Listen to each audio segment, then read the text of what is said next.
This Torah class is brought to you by TorahAnytime.com. Okay, we're learning the words of the Shaarei Teshuva in Shaar Sheni, where Rabbi Yonah says and enlightens us that there are 6 ways to inspire a person to do tshuva. His introduction was that the mere memory and the contemplation of HaKadosh Baruch Hu should suffice to inspire someone to do tshuva.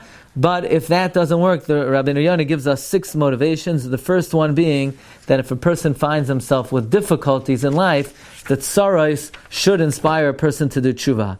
And Rabbi Yonah says that it's actually from the chesed of HaKadosh Baruch Hu that if we do tshuva because things are bad for us, He'll accept it. You know, imagine if somebody, you insult them, you hurt their feelings, and then you need them. And then you need them for help, so you come to them, oh, I'm so sorry. So the guy says, oh, now you're sorry. Right. Now you need my help. Like the Navi Yiftach says, Madua basam elayata kasher tzar lachem. Why are you coming to me now? For the last 10 years, you could just step all over me. But now you need me. No wonder, of course you're sorry. Well, I'm also sorry.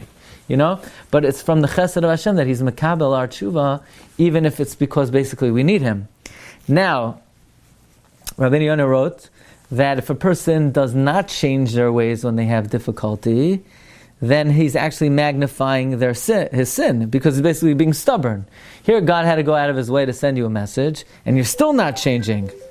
But even worse than not changing is to say that, so I have difficulty? No. John.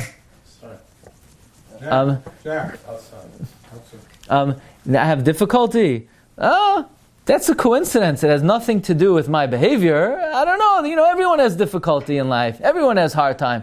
Everyone has, sometimes they don't feel well. Everyone sometimes gets a flat. No, that's the worst thing to do.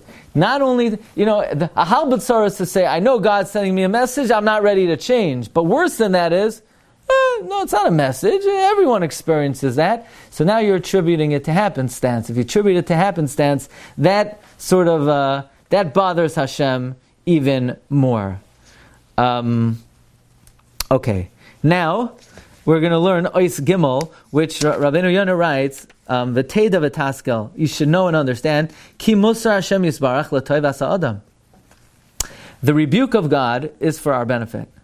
Kimchata ish lefanav. If somebody sins to Hashem, vayas hara be'inav, and does what's evil in his eyes, musar Hashem alav l'shtei toyalos. God's rebuke actually has 2 benefits.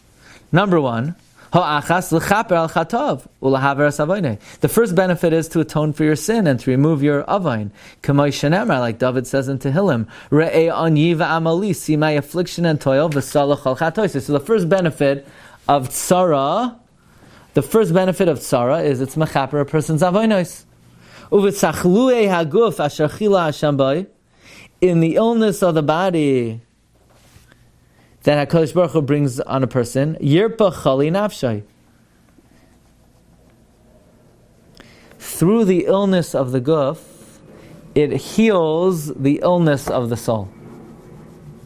That actually when HaKadosh Baruch Hu brings a person to some type of physical difficulty, that chayli actually is merape the nefesh. So on the one hand, a person thinks, why is the Rebbeinu Shalom causing illness? No, he's causing healing. Why? It heals the chayli hanefesh, because sin is actually the illness of the nefesh. Ki ha'avain chali hanefesh. Sin is the sickness of the soul. K'may shenemar, rifa'a nafshi ki chatasi lach. David says, heal my soul for I have sinned. V'nemar, and it says, uval yoimar shachein chalisi. The one who is shachein, the one who dwells in Yerushalayim, he should not say that I am ill. Why? Because and God has atoned their sin. So the first benefit of tzara is that it's mechaper. And the second benefit is it's a warning to stop. The hashenes lahaskiroi, it's a reminder, it's a gentle reminder. V'lhashivoi midrach avaram, to return a person back from his evil ways. K'may ach tirai oisi, please fear me. Tikchi musar, take my rebuke. Tzaddik Gomer always like he gets sick near the end of his days. He's had arichas yamim. Can we say the same that what we just said now, that applies to him? Ein tzaddik ba'aretz asher yasa tov v'lo yachta. Everybody has chatam. Everybody has deficiency. Human being is malei avonos. We're going to say in the slichos that our averos are more numerous than the hair on our head. So I guess it depends how much hair you have on your head. But even so, yeah, a person, even a biggest tzaddik, has a cheshbon to give. So these are the two benefits of tzara. Number one, to be mechaper. Number two, to warn a person. And therefore, v'im loy kibel hamusar, if a person does not accept the rebuke, v'loy nechas v'nei toichachan, is not recoil and subdued from the rebuke, v'loy mal arlas, does not circumcise the covering of his heart, oy loy v'oy lenafshay. Woe to him and woe to his soul. Listen to what he says. Number one, Kisav al Yisurim. He's going to bear the Yisurim. V'nasa es avoinoi. He's going to carry his sin. V'lei nirtza avoinoi. And his sin will not be atoned. Meaning, if a person does not accept the rebuke of Hashem, then he suffered for nothing. Because it will not be mechaper. Meaning, let's say a person says, you know what? Everyone gets sick. Everyone gets a flat. If a person doesn't say, you know what does God want from me? Then actually they suffer for no reason, because Hashem's going to say, I'm not going to allow, it's not mechaper. It's not mechaper. You're still going to have to give a cheshbon. If a person improves, so actually he's like winning the lottery. He's neskaper his avera, and he has a fresh start. But if a person does not accept the rebuke, then lo nirtza avoinoi. Then his sin is not atoned. Aval nichba, now his sin is compounded. So it's a scary thing. When a person has a difficult situation in life, so if he is mekabelet, so now his sin has been expiated, his sin has been forgiven, and he's clean.